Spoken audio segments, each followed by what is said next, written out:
নমস্কার বন্ধুরা, আশা করি সবাই খুব ভালো আছো। অনুশীলনী 1 এর ক্লাস দুটো নিঃসন্দেহে দেখেছো তোমরা। তো আজকে আমরা অনুশীলনী 2 এর 1 থেকে 15 পর্যন্ত প্রশ্নের সলভ করব। তো দেখো, প্রথম প্রশ্ন, কোশ্চেন নাম্বার 1। তিনটি সংখ্যার যোগফল 98, প্রথম ও দ্বিতীয় সংখ্যার অনুপাত 2:3 এবং দ্বিতীয় তৃতীয় সংখ্যার অনুপাত 5:8 হলে দ্বিতীয় সংখ্যাটি কত? খুব ইজি কোশ্চেন। তো দেখো, এখানে তিনটি সংখ্যা যদি এ, বি ও সি ধরে নেওয়া যায়, আমাদের অ্যাকচুয়ালি প্রথমে বের করতে হবে h/b/c সমান কত। তো এখানে h/b সমান পাচ্ছি আমরা 2:3 আর b/c সমান পাচ্ছি 5:8। তো দ পদ্ধতিতে যদি আমরা h/b/c বের করতে যাই, কি হবে? 5 দিয়ে হয় 10, এ হবে 10, 3 5 15 হবে বি, আর 3 8 24 হবে সি। তো তিনটি সমষ্টি বলেছে 98। তো প্রথমে আমরা এই তিনটে যোগ করব, অনুপাতের সমষ্টিটা বের করব। তো 5 4 9 আর 2 1 3 1 4, 49। অনুপাতের সমষ্টি পাচ্ছে 49, বাস্তবে সেই সমষ্টিটা 98 বা 98। তাহলে কত গুণ হচ্ছে? 2 গুণ হচ্ছে। তো চেয়েছে দ্বিতীয় সংখ্যা বা বি। তো 15 এর সঙ্গে 2 গুণ করলে 30 হবে অ্যান্সার। Easy question. চলো, অপশন বি 30 হলো অ্যান্সার। নেক্সট কোশ্চেন দেখো, কোশ্চেন নাম্বার 4। h/b সমান 2:3, b/c সমান 4:5 এবং c/d সমান 3:7 হলে এবং মোট যদি 2100 টাকা হয়, তাহলে a এর পরিমাণ কত? তাহলে এটাও ইজি কোশ্চেন। h/b সমান বলছে 2:3, b/c সমান হচ্ছে 4:5 এবং c/d সমান হচ্ছে 3:7। তো এখান থেকে আমাদের বের করতে হবে a/b/c/d। এটাই আমাদের প্রথম করণীয়। a এর লাইন হলো এটা, এটা হলো a এর লাইন আর এটা হলো d এর লাইন। তাহলে যেহেতু আমাদের a এর পরিমাণ চেয়েছে, তাহলে a সমান কত হবে? 4 2 8 3 8 24, আর d এর লাইন হচ্ছে 3 5 15 আর 7 15 105। কিন্তু এখানে থেমে থাকলে হবে না, যেহেতু মোট পরিমাণ 2100, তাহলে b ও c ও এখানে বের করতে হবে। তো b এর লাইন হলো এটা, অর্থাৎ 3 4 12, 3 12 36, আর c এর লাইন হলো এটা, c এখানে আছে, এটা c এর লাইন, 3 5 15, 3 15 45। তো এই হলো ওদের অনুপাত। এখানে কিছু কাটাকাটি যায়? অবশ্যই যায়। 3 দিয়ে কাটলে হয় 3 8 24, এটা 3 12 36, 3 15 45, আর 3 35 হয় 105। আর কাটাকাটি হবে না। 8:12, 15:35 ওদের হলো অনুপাত। তো এবার এর পরিমাণ চেয়েছে, তাহলে প্রথমে আমরা অনুপাতের সমষ্টি বের করবো। তো 12 8 20, 20 15 হয় 35, 35 70। তো মোট যদি 70 হয়, 70-এর মধ্যে এ হলো 8, তাহলে সেখানে 70-এর ভ্যালু কত পুট করবো আমরা? 2100। যেহেতু টোটাল বলেছে 2100, তাহলে 70-এর ভ্যালু যদি 2100 হয়, তো 0 0 কেটে গেলে এখানে 30 গুণ হচ্ছে, 30 গুণ হচ্ছে, তাহলে 8-এর সঙ্গে যদি আমরা 30 গুণ করি, হবে 3 8 24, অর্থাৎ 240 হবে এখানে answer. Option is the right answer হবে। এ এর পরিমাণ হবে 240 টাকা। নিঃসন্দেহে বুঝতে পেরেছ? চলো নেক্সট কোশ্চেন দেখো, কোশ্চেন নাম্বার 5। 12 লিটার মিশ্রণে জল ও অ্যাসিডের অনুপাত 1:5। ওই মিশ্রণে আরও কত লিটার অ্যাসিড ঢাললে নতুন মিশ্রণে জল ও অ্যাসিডের অনুপাত হবে 1:8? দেখো, খুব সুন্দর কোশ্চেন, একটু ভালো করে বোঝার চেষ্টা করো। প্রথমে বলছে জল ও অ্যাসিডের অনুপাত, তাহলে জল এবং অ্যাসিড অনুপাত ছিল 1:5, 1:5। ঠিক আছে। এবারে বলছে কি ঢালতে বলছে? আরও কত লিটার অ্যাসিড ঢাললে নতুন মিশ্রণে জল ও অ্যাসিডের অনুপাত হবে 1:8। তো এখান থেকে এই অনুপাতটা চেঞ্জ হয়ে এই হবে, কি কারণে? না, আমরা এখানে কিছু পরিমাণ অ্যাসিড ঢেলেছে। কি প্লাস করা হয়েছে? অ্যাসিড প্লাস করা হয়েছে। তাহলে নিঃসন্দেহে জলটা ফিক্সড আছে, ফিক্সড থাকা উচিত। তো এখানে দেখছি আমাদের লাকিলি সেটা একই সংখ্যা আছে, 1 1 আছে। তাহলে অ্যাসিড ছিল 5, হলো 8। কত যোগ করা হয়েছে? 3 যোগ করা হয়েছে। তো 3-এর ভ্যালুটা কত আমাদের বের করলে সেটাই হবে অ্যান্সার। তো মোট পরিমাণ 12 লিটার এখানে বলে দিয়েছে। তাহলে প্রথমে ছিল মোট কত ছিল? 1 আর 5-এ, 5 1 ছিল 6।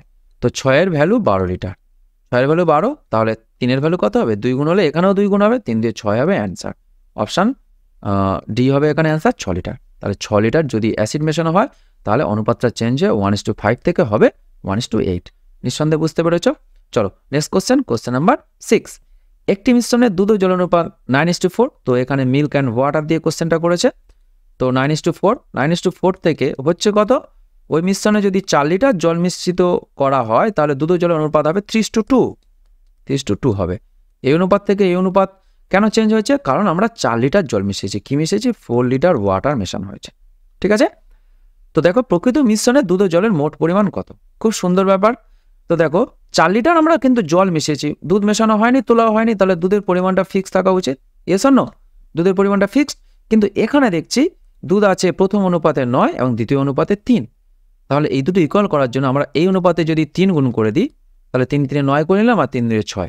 আমরা নিজেদের প্রয়োজনে কোনো অনুপাতে কোনো কিছু গুণ বা ভাগ করতে পারি। তো এখানে আমরা নিজেদের প্রয়োজনে 3 গুণ করে 3:2টাকে করে নিলাম 9:6। তাহলে এবারে দেখছি মিল্ক ইকুয়াল হয়েছে 9 9 ইকুয়াল হয়ে গেছে। তো জল ছিল 4 আর হলো 6, অর্থাৎ জল মেশানো হয়েছে কতটুকু? 2 মেশানো হয়েছে। ঠিক আছে, তো দেখো 2 এর ভ্যালু কত? 4 লিটার, কারণ বলে দিয়েছিল যে 4 লিটার জল মেশানো হয়েছে। তা 2 এর ভ্যালু যদি 4 হয়, এখানে দুগুণ হয়েছে। আমার মোট পরিমাণ বের করতে হবে, দুধ জলের মোট পরিমাণ। তো প্রথমে দুধ জলের মোট পরিমাণ কত ছিল? 9 আর 4 মোট ছিল 13। তাহলে 13-র সঙ্গে যদি আমরা 2 গুণ করি, এখানে যেহেতু 2 গুণ হচ্ছে, তাহলে এখানেও 2 গুণ হবে, 13 দিয়ে 26 হবে answer. Option is the right answer হবে। তাহলে মোট পরিমাণ ছিল 26 লিটার। এখানে যদি সেপারেটলি চাইতো মিল্ক কত ছিল, তাহলে 9 এর ভ্যালু হতো 9 2 18, আর এখানে 4 এর ভ্যালু হতো 4 2 8, 18 8 26 মোট। ঠিক আছে, যদি বলতো প্রথমে জল কত ছিল, তাহলে 8 লিটার অ্যান্সার হতো 2 গুণ করে। যদি বলতো যে মোট দুধ কত ছিল, তাহলে এখানে 2 গুণ হয়ে 9 2 18 অ্যান্সার হতো। তাহলে এখানে অ্যান্সার হচ্ছে 26, যেহেতু সমগ্র পরিমাণ বলেছে। নিঃসন্দেহে বুঝতে পেরেছো? দেখো, এই ধরনের প্রশ্নগুলোতে আমাদের যেটা মেশানো হবে না, যেটা ফিক্স থাকবে, সেটা ইকুয়াল করে দেবো। অনেক সময় এই পার্টটা ইকুয়াল করতে হয়, অনেক সময় এই পার্টটা ইকুয়াল করতে হয়, আর অনেক সময় কি হয়, যেটা আগের ক্লাসে করেছি টোটাল পার্ট ইকুয়াল করেছি, যেটা গোলকের অঙ্কে টোটাল পার্টও অনেক সময় ইকুয়াল করতে হয়। যাই হোক, দেখো কোশ্চেন নাম্বার 7, দেখো এরপরে আছে একটি মিশ্রণে দুধ ও জল অনুপাত 3:2। ওই মিশ্রণে 4 লিটার জল মিশ্রিত করা হলো, দুধ ও জলের অনুপাত সমান, তবে দুধ ও জলের পরিমাণ কত? তো এখানে দুধ এবং জলের আলাদা আলাদা করে পরিমাণ চেয়েছে, কোনো ব্যাপার না। ছিল 3:2 মিল্ক অ্যান্ড ওয়াটার, মেশানো হয়েছে কি 4 লিটার জল, তাহলে জলটাই মেশানো হয়েছে 4 লিটার 4 লিটার। তো অনুপাতটা 3:2 থেকে হয়েছে কত? বলছে যে দুধ ও জলের অনুপাত সমান হয়, অর্থাৎ হয়েছে 1:1। সমান হওয়ার অর্থ কি? অনুপাত হয়ে যায় 1:1। তো এবারে দেখো, এখানে দুধ ও জলের পরিমাণ চেয়েছে, তো 3:2 ছিল, আমরা মিশিয়েছি জল, ওয়াটার মিশিয়েছি, তাহলে মিল্কটা কি ফিক্সড। কিন্তু এখানে দেখছি মিল্ক 3 আছে আর এখানে আছে 1। তাহলে 3 এবং 1কে আমরা ইকুয়াল করার জন্য আমরা এই অনুপাতে 3 গুণ করে দেবো। তো 1:1কে আমরা লিখে নেবো 3:3, 3 গুণ করে নিলাম নিজেদের প্রয়োজনে। তো এবারে দেখছি মিল্ক 3 3 ইকুয়াল হয়েছে। তো এখানে দেখা যাচ্ছে যে জল ছিল 2 আর হলো 3, তাহলে কত অ্যাড হয়েছে? 1 অ্যাড হয়েছে, আর সেটা বলে দিয়েছিল 4 লিটার অ্যাড করা হয়েছে, তাহলে 1-এর ভ্যালু 4 লিটার। 1-এর ভ্যালু যদি 4 হয়, তাহলে 3-এর ভ্যালু হবে 3 4 12, আর 2-এর ভ্যালু হবে 4 2 8। তাহলে 12 এবং 8 হবে answer. Option B is the right answer হবে, যে প্রথমে দুধ এবং জল ছিল 12 এবং 8, আর মোট পরিমাণ যদি চাইতো, তাহলে সেই 12 8 20, আর এটা আমরা সরাসরিও করতে পারতাম, 3 দিয়ে 5-এর সঙ্গে 4 গুণ করে দিলে 20 হতো অ্যান্সার। যাই হোক, এখানে সেপারেটলি অ্যান্সার চেয়েছে, তাহলে 12 এবং 8 হবে answer. Option B is the right answer. চলো নেক্সট কোশ্চেন, কোশ্চেন নাম্বার 8। একটি মিশ্রণে দুধ ও জলের অনুপাত 12:5। ওই মিশ্রণে 8 লিটার জল মিশ্রিত করলে নতুন মিশ্রণে দুধ ও জলের অনুপাত হয় 4:3। তো দেখো, এইসব প্রশ্নে কিন্তু এক ধরার কোনো দরকার নেই, ওই বললাম যে পার্টটা ফিক্স থাকবে সেই পার্টটা ইকুয়াল করে দেবে। ঠিক আছে, তো দুধ ও জলে অনুপাত ছিল 12:5, 12:5 থেকে হচ্ছে কত? 4:3। তো এখানে দুধ, মিল্ক এবং জল, আচ্ছা কি মেশানো হয়েছে? 8 লিটার জল মেশানো হয়েছে, 8 লিটার জল মেশানো হয়েছে। তাহলে মিল্ক পার্টটা নিঃসন্দেহে ফিক্সড আছে, ফিক্স থাকা উচিত, ফিক্সড। তাহলে এখানে দেখছি 12 আর এখানে 4, তাহলে 12 এবং 4কে ইকুয়াল করার জন্য আমরা যদি এই অনুপাতে 3 গুণ করে দিই, এটাকে তো হবে 3 4 12 আর 3 3 9। তাহলে এই 12 এবং 12 ইকুয়াল হয়ে গেল মিল্ক, কারণ আমরা দুধ তো মেশাইনি আর তুলিও নি, তাহলে এটা তো সমান থাকা উচিত, হ্যাঁ কি না? তাহলে এবারে দেখো, ওয়াটার ছিল 5 আর হলো 9, মেশানো হয়েছে কত? মেশানো হয়েছে 4, 5 থেকে 9 হয়েছে, অর্থাৎ 4 মেশানো হয়েছে। 4-এর ভ্যালু 8 লিটার, কারণ বাস্তবে 8 লিটার মেশানো হয়েছে। অ্যাকর্ডিং টু রেশিও 4 মেশানো হয়েছে, কিন্তু বাস্তবে সেটা কত? 8 লিটার মেশানো হয়েছে, সেটা আমাকে বলে দিয়েছিল। 4 ভ্যালু যদি 8 হয়, এখানে 2 গুণ হচ্ছে, তাহলে 1 ইউনিটের ভ্যালু আমরা পেলাম 2। তো এটা আমরা মিশ্রণের দুধের পরিমাণ কত, তাহলে এখানে যদি পুট করি 12 × 2 = 24 লিটার। তাহলে প্রথমে দুধ ছিল 24 লিটার। যদি বলতো জল কত, 5 দিয়ে 10 হতো অ্যান্সার। যদি বলতো সমগ্র পরিমাণ কত, 12 5 17, 17 দিয়ে 34 লিটার হতো অ্যান্সার। ঠিক আছে, চলো নেক্সট কোশ্চেন দেখো, কোশ্চেন নাম্বার 9। একটি মিশ্রণে দুধ ও জলের অনুপাত 2:1। ওই মিশ্রণে 3 লিটার জল মিশ্রিত করলে নতুন মিশ্রণে দুধ ও জলের অনুপাত হয় 4:3। মিশ্রণে জলের পরিমাণ কতটা? জল চেয়েছে, নিজেরা করে নিও, একই প্রশ্ন, নিজেরা ট্রাই করে নিও। চলো কোশ্চেন নাম্বার 11। কিছু টাকা এ, বি ও সি এর মধ্যে 1/2, 1/3 ও 1/4 অনুপাতে ভাগ করায় বি অপেক্ষা এ 400 টাকা বেশি পায়। খুব ইজি কোশ্চেন। এখানে A:B:C সমান কত? 1/2 1/3 1/4।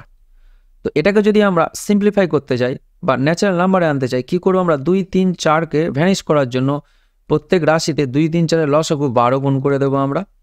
প্রত্যেকের সঙ্গে আমরা 12 গুণ করে দিলাম। 4 3 হয় 12, 3 4 হয় 12, আর 2 6 হয় 12, তাহলে হলো কত 6:4:3। তো দেখো এখানে বলছে বি অপেক্ষা এ 400 টাকা বেশি পায়, A B R C, B অপেক্ষা এ 400 টাকা বেশি পায়, অনুপাত অনুযায়ী এ যদি 6 টাকা পায় বি পায় 4 টাকা, তাহলে এ বি এর চেয়ে কত বেশি পায় 2 টাকা বেশি পায়। ঠিক আছে, সেটা অঙ্কে বলে দিয়েছে 400 টাকা, তাহলে আমরা বলতে পারি 2 এর ভ্যালু 400 টাকা। ঠিক আছে, তা তিনজনের মধ্যে মোট কত টাকা ভাগ করা হয়েছিল, তাহলে 6 4 10 3 13, মোট কত টাকা 13 টাকা, তাহলে 13 এর ভ্যালু কত হবে, 2 এর ভ্যালু যদি 400 হয় তো এখানে 200 গুণ হয়েছে, তাহলে এখানেও 200 গুণ হবে, 200 গুণ হয়ে 13 2 হয় 26, 2600 টাকা হবে অ্যান্সার। অপশান সি এখানে অ্যান্সার হবে। নিঃসন্দেহে বুঝতে পারলে, ইজি কোশ্চেন ছিল। চলো নেক্সট কোশ্চেন, কোশ্চেন নাম্বার 14, দুটি বর্গক্ষেত্রের বাহুর অনুপাত 30:4 হলে তাদের ক্ষেত্রফলের অনুপাত কত হবে। খুব ইজি কোশ্চেন, বাহু থেকে ক্ষেত্রফল যেতে হলে অনুপাত স্কোয়ার হয়, তো 3 স্কোয়ার ইস টু 4 স্কোয়ার হবে অ্যান্সার, সমান 9:16 হলো অ্যান্সার, 9:16। ঠিক আছে, চলো নেক্সট কোশ্চেন দেখো, কোশ্চেন নাম্বার 15, দুটি বর্গক্ষেত্রের ক্ষেত্রফল অনুপাত বলেছে 25:16, তাদের বাহুর অনুপাত কত হবে। তো দেখো বাহু থেকে ক্ষেত্রফল গেলে স্কোয়ার হয় এবং ক্ষেত্রফল থেকে বাহু গেলে রুট হয়, স্কোয়ার রুট করতে হবে, তাহলে অ্যান্সার কী হবে, square root of 25 is to square root of 16 সমান 25/5 এবং 16/4, 5:4, অপশান এ হবে এখানে অ্যান্সার। আজকের ক্লাসে এই পর্যন্ত, নেক্সট ক্লাসে আমরা 16 থেকে 30 পর্যন্ত প্রশ্নের সমাধান করব। তো ক্লাসটি যদি ভালো লেগে থাকে লাইক কমেন্ট ও শেয়ার করতে ভুলো না, আর সবাই খুব মন দিয়ে পড়াশোনা করো, আর যারা চ্যানেলটি সাবস্ক্রাইব করোনি অবশ্যই সাবস্ক্রাইব করে দিও এবং বেল আইকনটি প্রেস করে দিও। চলো সবাই খুব ভালো থেকো, থ্যাংক ইউ।